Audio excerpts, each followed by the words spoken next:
Well, today the country honors the legacy of Dr. Martin Luther King Jr. And one local man, Warren Bonta, father of State Attorney General Rob Bonta, has a personal story about King himself. ABC 10's lead race and culture reporter Candace Redd has his story.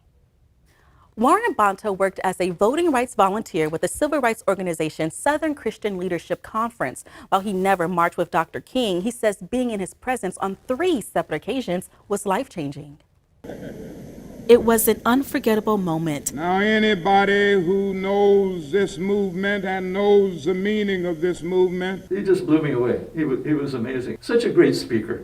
And anybody who seeks to discover what we are trying to do in Mississippi and all over the South. Warren Bonta from Sacramento says he first experienced the uplifting presence of Reverend Dr. Martin Luther King Jr. at a student leadership conference in Lincoln, Nebraska in December 1964. That was unplanned.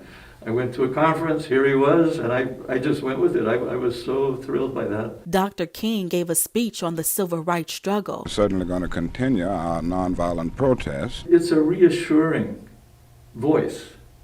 It's powerful, but it's gentle and reassuring. So that was the first time I had been in his presence. So we come here today with our marching shoes on. Bonta found himself in Dr. King's presence for the second time at Brown Chapel AME Church in Selma, Alabama in April 1965. Dr. King put out a nationwide call for more support following the big march from Selma to Montgomery. It's something that will go down and certainly be one of the inspiring moments of life. Bonta became a voting rights volunteer, marching in small towns surrounding Selma. We would try to march to the center of town to ask for voting rights, and one time we got pretty close to the center of town and armed policemen came up.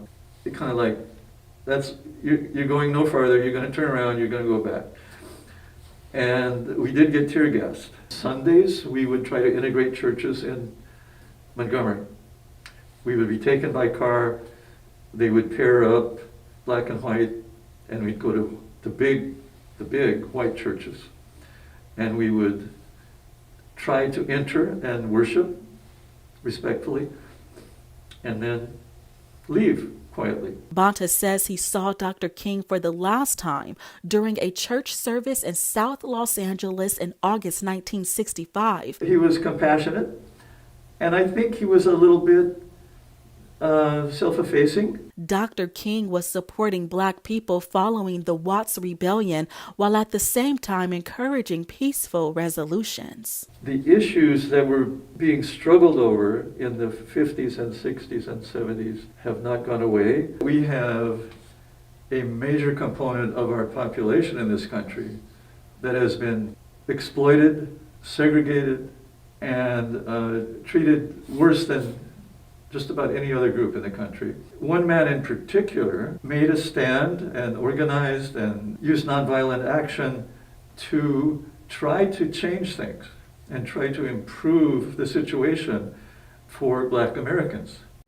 Wow, that is such a beautiful memory for him, and we thank him so much for sharing that with us tonight. And I'm happy that they showed some of those pictures in color. It shows 1960 wasn't really that long ago when we were fighting some of these battles. Thanks for sharing that story.